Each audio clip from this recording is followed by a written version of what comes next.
Bien, pues una vez más bienvenidos a este su esperadísimo programa de historia crítica de la Iglesia Católica Apostólica y Romana en su episodio número 5, me parece. Yo creo que a partir de la siguiente semana lo subo en YouTube, pues más fácil y más práctico compartirlo. Pero dado que esto surgió exclusivamente como algo recreativo, pues, e intempestivo, así nos vamos por el día de hoy y por esta semana.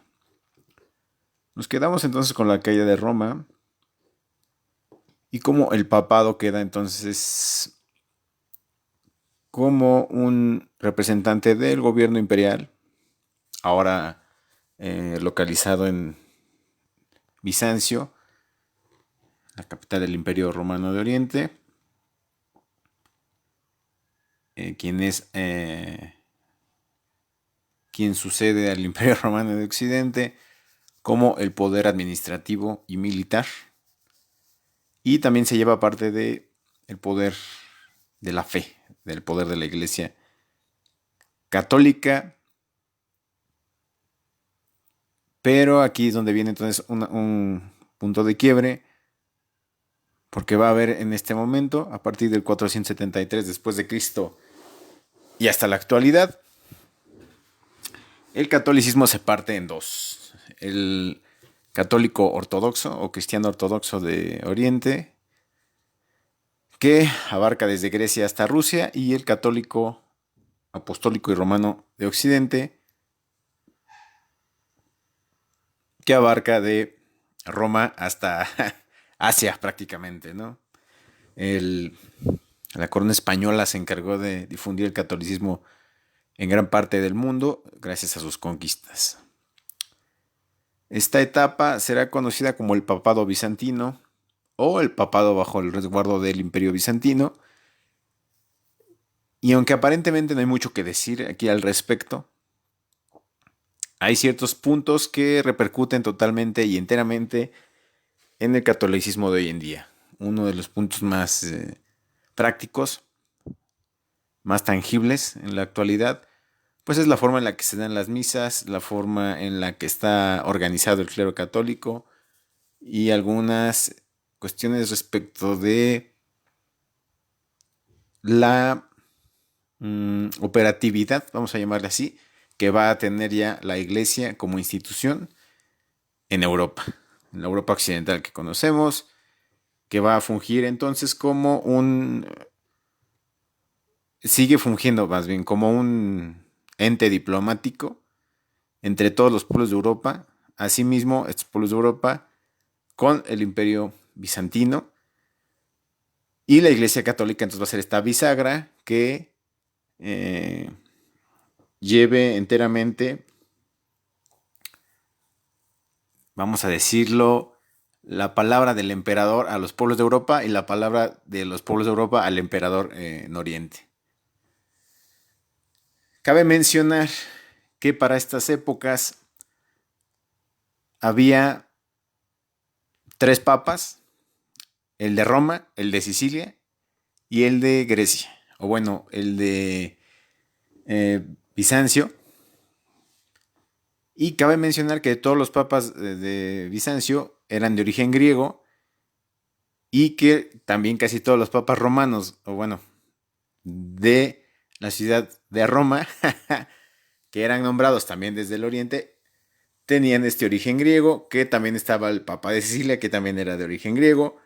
Entonces, a partir de este punto, digamos que este poder tripartita, totalmente heredado y otorgado por el emperador bizantino, de cualquiera que estuviera en el poder en aquellos días, funcionaba como, reitero, una manera diplomática de control sobre la sociedad y también de política para que no hubiera golpes de Estado en contra del poder bizantino, y manejar de mejor forma pues las cuestiones administrativas, políticas y jurídicas que se llevaban o se realizaban a cabo en el día a día durante esta época de la historia. Estoy aquí limpiando el teclado, discúlpenme. Entonces, estos 200 años van a ser los que van a dar forma enteramente a la institución cristiana católica en cuestiones de, reitero, ritos, de administración, organización y política. En este punto, quien empieza a dominar las cuestiones políticas en Europa es entonces la Iglesia Católica. ¿A qué me refiero con esto? Quien entiende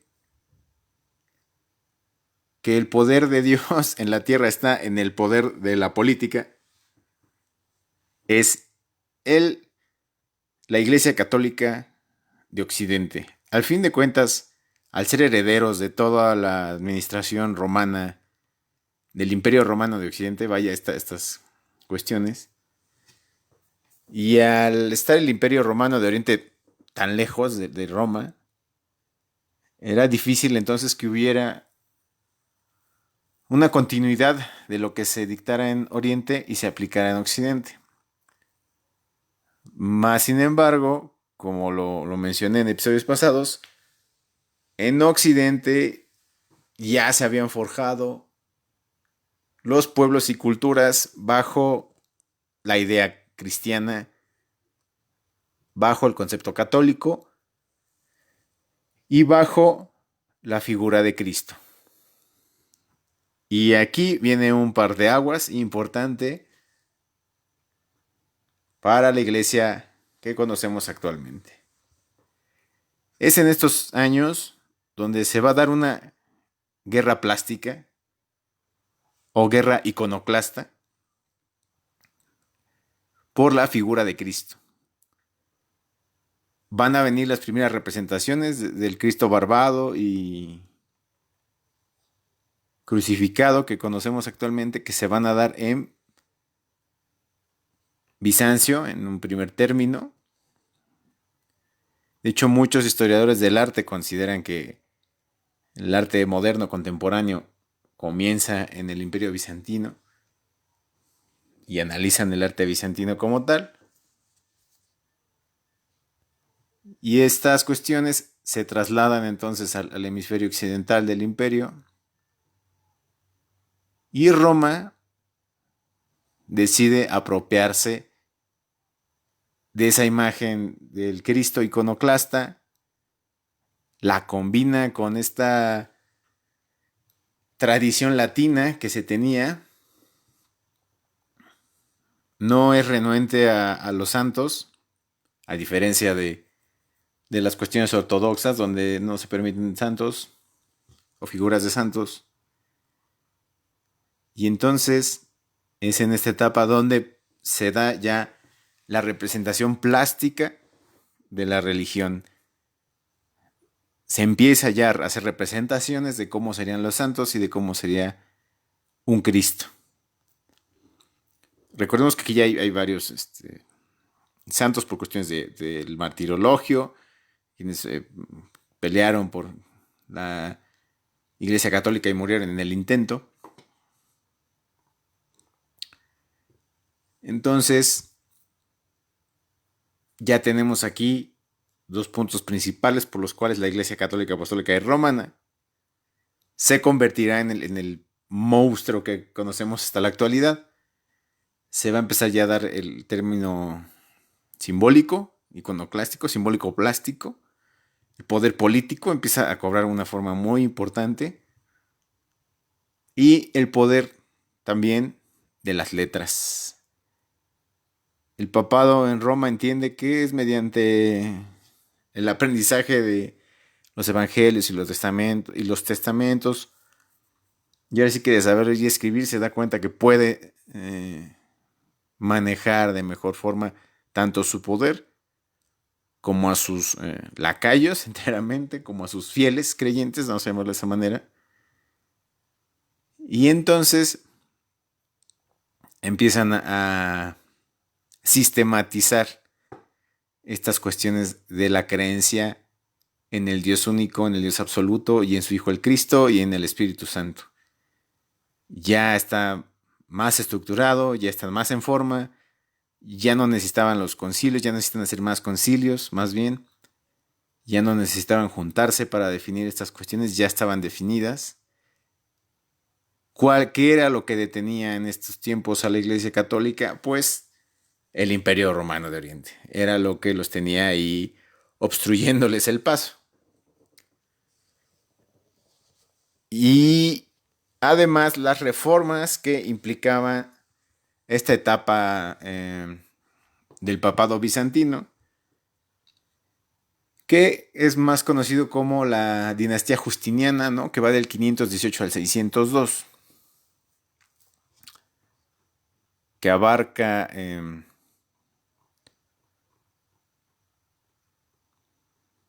5 emperadores de aquella época y que hacen algunas transformaciones como permitir el matrimonio entre plebeyos y patricios, diluyendo las diferencias entre clases sociales. Se construye Santa Sofía, la reconquista de África, Italia y el sureste de España, la invasión lombarda de Italia, se persiguió a los monofisistas, que es un tema ahí lo voy a dejar en el tintero, para quien guste investigarlo. mm, y así como se intenta expandir el imperio bizantino en la etapa justiniana, también se va a retraer totalmente. Las conquistas, esto en parte importante, las conquistas del sur de Italia y de España se van a caer. No suceden porque ya lo que eran los pueblos conquistados, que luego pasaron a ser pueblos libres y que empezaron a aglutinarse bajo primero territorios y poblaciones que luego van a ser reinos. Esa etapa que se conoce como la Europa feudal, que reitero, o bueno, hay gente que cree que el feudalismo pues, es un invento más que un término exacto. Se empieza a dar esta situación entonces de que los pueblos de Europa, lo que sería actualmente España, Francia, Alemania, Italia e Inglaterra, aquí todavía no tenemos que considerar a los pueblos nórdicos, entiéndase Dinamarca, Suecia y Noruega, aún no entran en el terreno del juego, entrarán más adelante y de qué manera lo van a hacer. Empiezan, o más bien ya son, pueblos independientes, pueblos que se reconocen, hay una identidad entre ellos, necesitan entonces de una expansión, lo voy a poner así, o necesitan empezar a poner instituciones.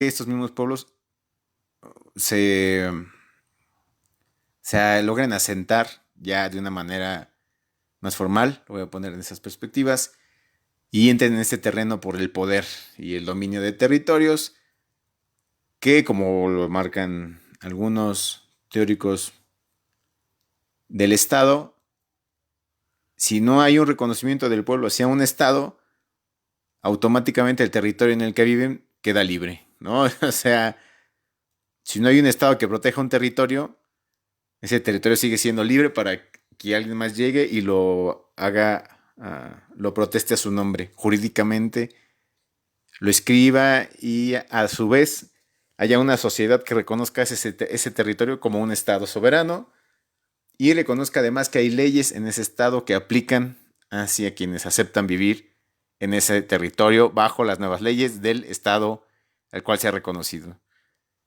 Estos bonitos laberintos jurídicos que funcionan hoy en día y van a seguir funcionando por mucho tiempo, que viene enteramente heredado del Imperio Romano, quienes eran los que cuando llegaban a conquistar automáticamente hacían estos formatos de ahora Hispania pertenece al Imperio Romano, ahora Galia pertenece al Imperio Romano y automáticamente se nombraba una autoridad como representante del imperio, como no ha variado hasta nuestros días. Entonces estas cuestiones ya empiezan a generar las primeras instituciones europeas que son conocidas pues como reinos. Empiezan a darse los reinos de Sajonia, los reinos de León, los reinos de León en Francia, no León en España, los reinos alemanes, los reinos de Bolonia, de Brescia, Sicilia, Polonia. Polonia fue uno de los primeros reinos de Europa. A veces se olvida porque Polonia pues, ha sido arrastrada fuertemente o más bien se ha visto en medio de choques de titanes y por eso quizás no le hacemos mucho caso, pero Polonia fue de los primeros países en tener un reino como tal.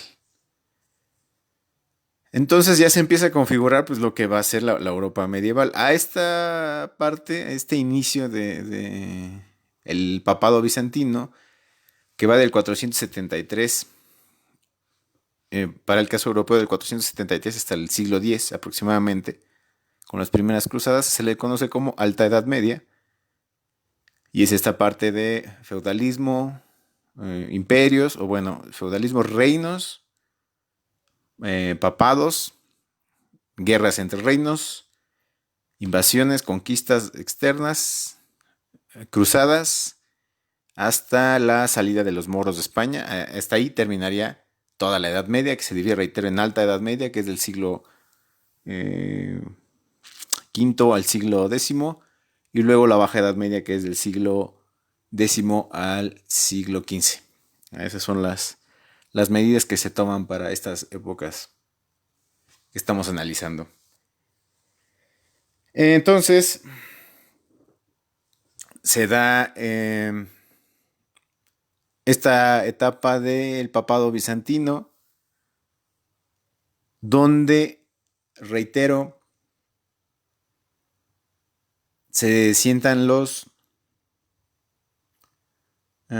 líneas de trabajo que va a tener la Iglesia Católica desde estas épocas, desde el 500 hasta nuestros días. La forma de vestirse, el nombramiento de obispos, arzobispos, etcétera, etcétera, etcétera, y demás. ¿Cómo hizo el papado para quitarse al imperio bizantino de encima? Pues le dio el poder a otro imperio como va a ser el imperio carolingio.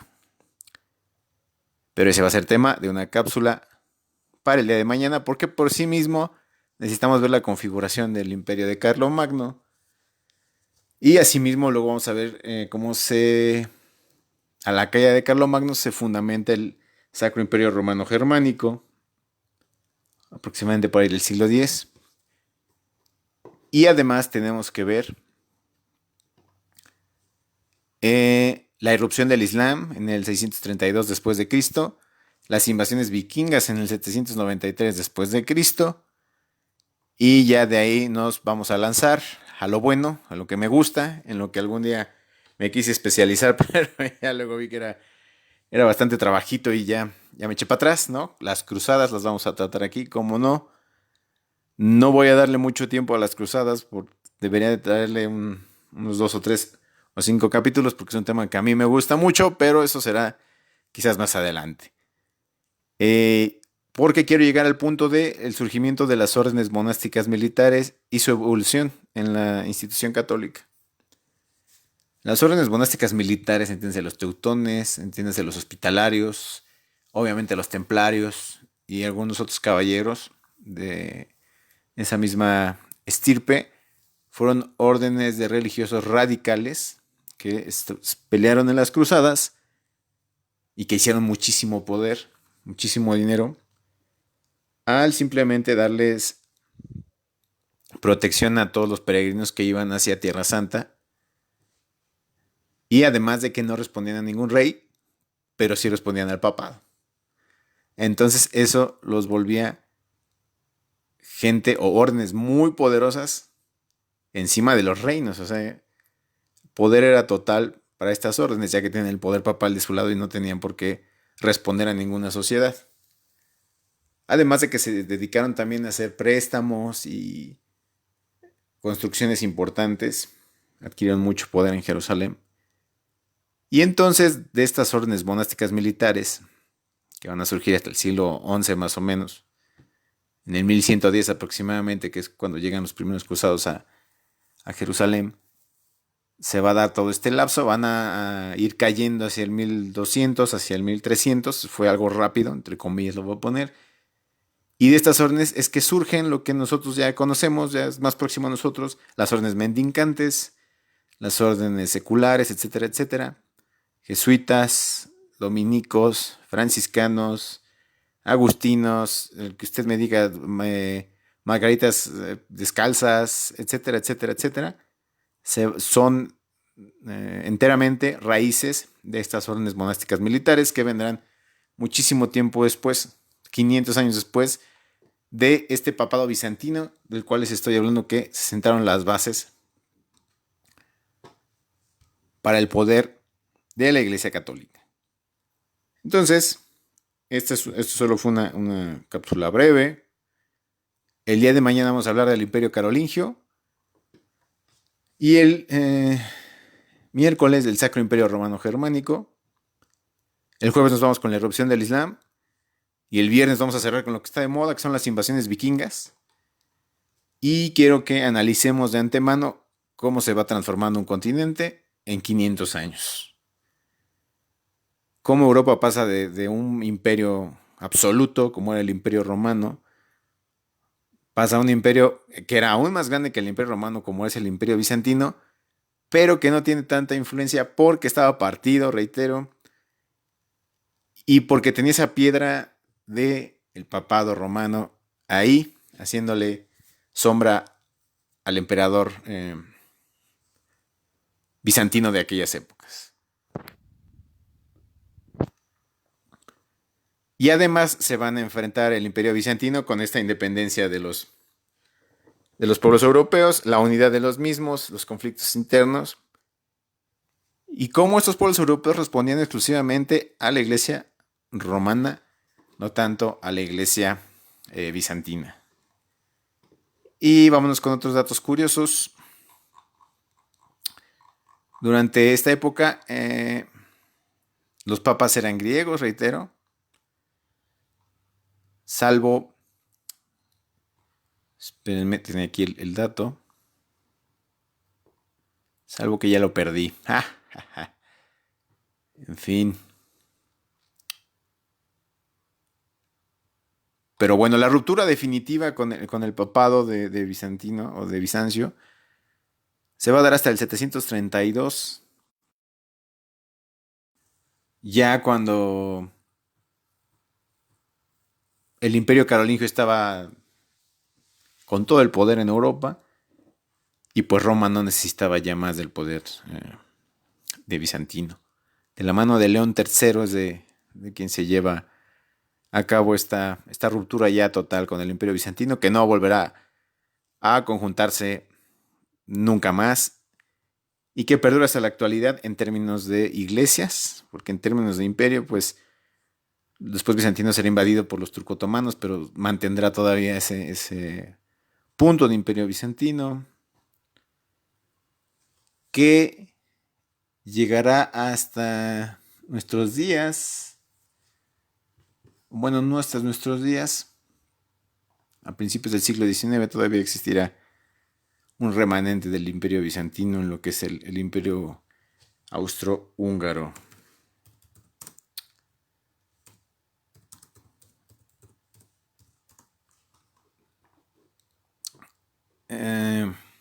Sin más, yo creo que hasta aquí ha quedado bien el día de hoy. Hemos sido escuetos, al punto, sin tanto rodeo, porque se vienen temas que sí requieren un poco más de amplitud. Y reitero, voy a tratar de subir en Facebook, perdón, en YouTube la siguiente semana. Voy a tratar de subir todos los episodios ya para que estén ahí completos y puede usted escucharlos, cómo no. Agradezco su escucha. Si hay preguntas, adelante, con mucho gusto las respondemos. Y si no, nos veríamos, o más bien nos escucharíamos el día de mañana en estos días de cuarentena. que nos hacen sacar lo mejor de nosotros, ¿cómo no? Entonces hasta aquí cerramos esta parte de el papado bizantino. Lo tramité muy rápido, pero reitero es porque muchas de estas cuestiones que vivimos en el día de hoy, en las cuestiones clericales, o para quienes son católicos, se instauran en estos días. El bautismo, ay, ¿cómo se llama? Este, la confirmación, las bodas, los ritos funerales, todo eso queda ya establecido en estas épocas. Inclusive reitero la imagen de Cristo iconoclasta. Es lo que perdura hasta nuestros días. Y bien, sin más por el momento, que tengan ustedes una excelente noche. Nos estamos viendo.